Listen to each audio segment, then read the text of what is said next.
Good afternoon, everyone. My name is Michalis Theocharous. I am 22 years old, and today I would like to talk about aesthetic materials and their utilization in minimally invasive dentistry. Few words about me. I'm Greek Cypriot. I'm a fourth-year dentistry student and a first-year DMD PhD student. My supervisor are Eniko Zabo and Beata Academy. As everyone here, I have a vision, and this is the ultimate success of indirect restorations, and my mission to achieve this is by enhancing the quality of techniques used in restorative dentistry. Currently, my work centers around two projects which aim to advance our knowledge in conservative dentistry. My first project is about investigating the efficacy of deep margin elevation in indirect restorations, which is a systematic review and a meta-analysis. It is well known that caries causes billions of cases each year. The problem with caries arises when it extends to a subgingival level. And then the clinical question which arises afterwards is, what is the management of these subgingival cavities? The first method is through the subgingival cementation of the indirect restoration directly to the subgingival level. However, there is 2.5 times higher chance of gingival recession and bleeding than placing a restoration to a supragingival level. The second method is through the surgical crown lengthening. However, the long-term tooth survival can be severely decreased by 50%.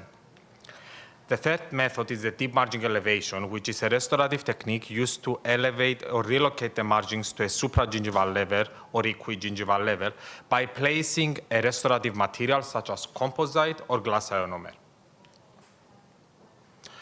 My work aims to answer two main clinical questions. The first question is whether indirect restorations with deep margin elevation have an adverse effect on the periodontal health. This question will be investigated through clinical studies, and periodontal health will be assessed, for example, as a function of bleeding on probing, plaque index, and gingival index, to name a few. The second clinical question which arises is whether deep margin elevation increases the success of indirect restorations. And this question will be investigated through in vitro studies. The outcomes to be investigated are marginal continuity or microleakage, fracture resistance, and failure mode. Both clinical questions aim to increase the success rate of the aesthetic indirect restorations. Due to the lack of time, today I will only present one outcome which I'm investigating, and this is marginal continuity. Marginal continuity is defined as the part of the restorative margin which is continuous along the entire examined margin under the scanning electron microscope, for example. As you can see in this picture, two main interfaces are investigated. In the intervention group, we are investigating the tooth deep margin elevation interface, and in the control group, the tooth restoration interface. Marginal continuity is of utmost clinical importance because the higher the marginal continuity, the less the chance of bacterial infiltration, and thus the less chance of secondary caries development. In this preliminary forest plot, we can see the mean difference of marginal continuity between the control group and the intervention group. Any point estimate which lies on the right side of the graph indicates a higher marginal continuity with deep margin elevation, and any point estimate which lies on the left side of the graph indicates a higher marginal continuity when deep margin elevation was not performed. What we found in this preliminary forest plot was that the marginal continuity is independent of whether we perform the margin elevation or not. However, there was a moderate heterogeneity in which we would like to investigate further. That is why we asked a simple question. Which factors can influence the marginal continuity between the dentin and the deep margin elevation? We derived with several factors from which we made the data extraction. These factors were usually around the cement that we used, the deep margin elevation material, and the adhesive technique. And afterwards, we ran several subgroup analyses. For example, in this one, we made the subgroup analysis based on the material of the deep margin elevation. For example, if it was a composite or a glass ionomer. But we could still, for example, observe that heterogeneity was a bit high, and in addition to this, we could not observe any statistically significant results. Or another subgroup analysis was based on the adhesive technique used for deep margin elevation. However, still for both etch and res and self-etch techniques, we could not observe any statistically significant results. That is why we returned to our initial questions, and we thought about treating these factors together rather than individually, since in a complex oral environment, these factors are not independent of each other, but rather counteract with each other.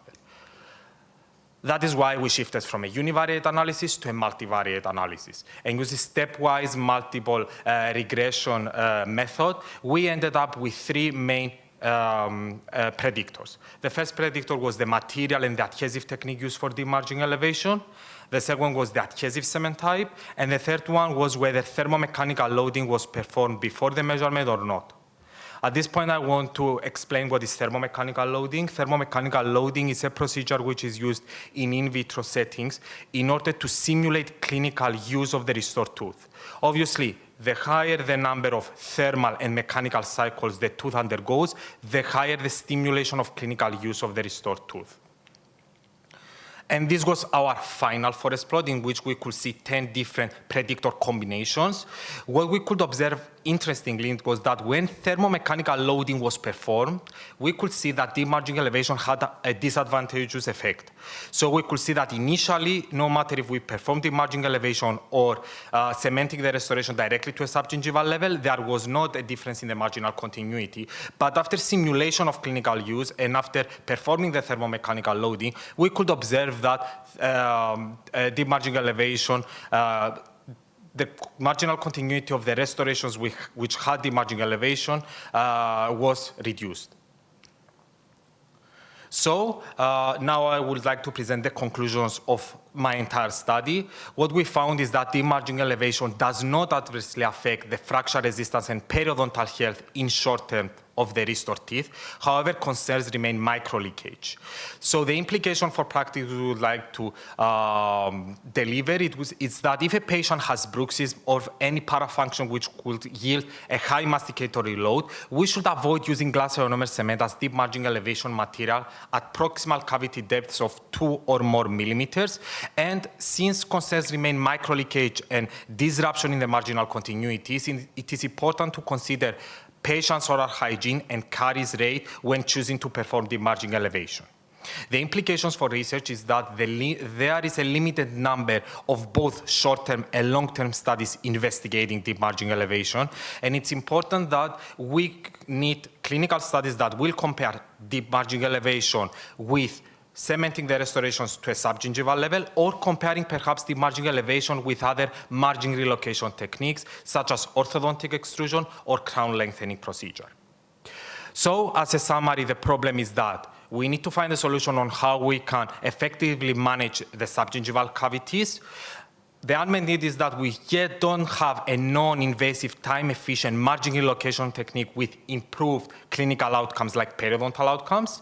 And what we found is that the margin elevation does not have an adverse biological or mechanical effect on the restored tooth. However, concerns remain micro-leakage. Briefly, in the remaining time, I would like to talk about my second project, which is about investigating the survival rate and the fracture resistance of the resin-bonded fixed dental prosthesis in posterior region. It is well known that following full crown preparation, 50% of the coronal tooth is removed, and 10% of the teeth are expected to experience pulp necrosis within 2 months. Minimally invasive resin-bonded fixed partial dentures bear several advantages, some of them being that they preserve tooth strength, they lower the risk of pulp exposure, and since we do not unnecessarily remove tooth structure, we still have the possibility in the future to prepare the tooth for full crown preparation. So the unmet need is to find a less invasive treatment option to replace missing posterior teeth with high survival rate, and my aim is to actually investigate the survival rate and the fracture resistance of these minimally invasive treatment options. I would like to end this presentation with a quote from Hippocrates, who stated primum non nocere, meaning first do not harm, suggesting that we should always be minimally invasive with our preparations. Thank you for your attention, and I look forward to answering all your questions.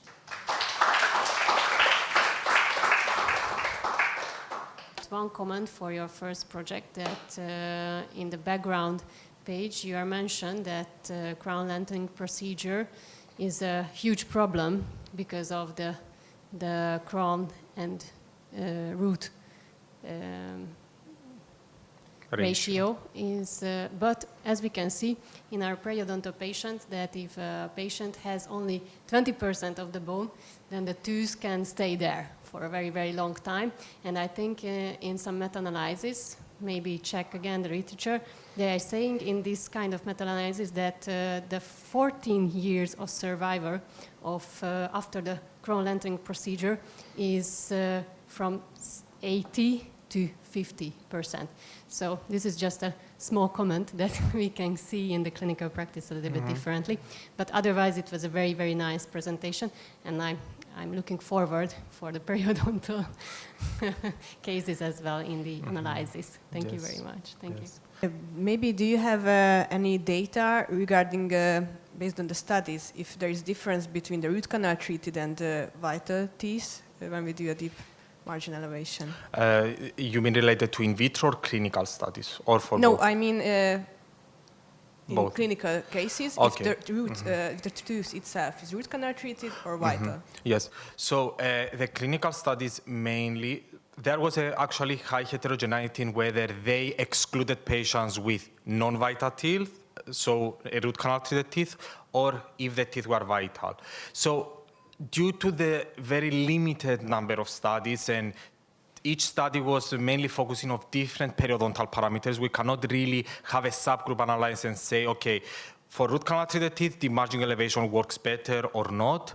So we need more studies in order to derive to a proper conclusion. What we could overall observe, even if the teeth were root canal treated or not, we could observe that the margin elevation does not have any detrimental effect to the periodontal health of the patients. However, we need more studies to derive to a specific conclusion regarding root canal treated teeth and vital teeth.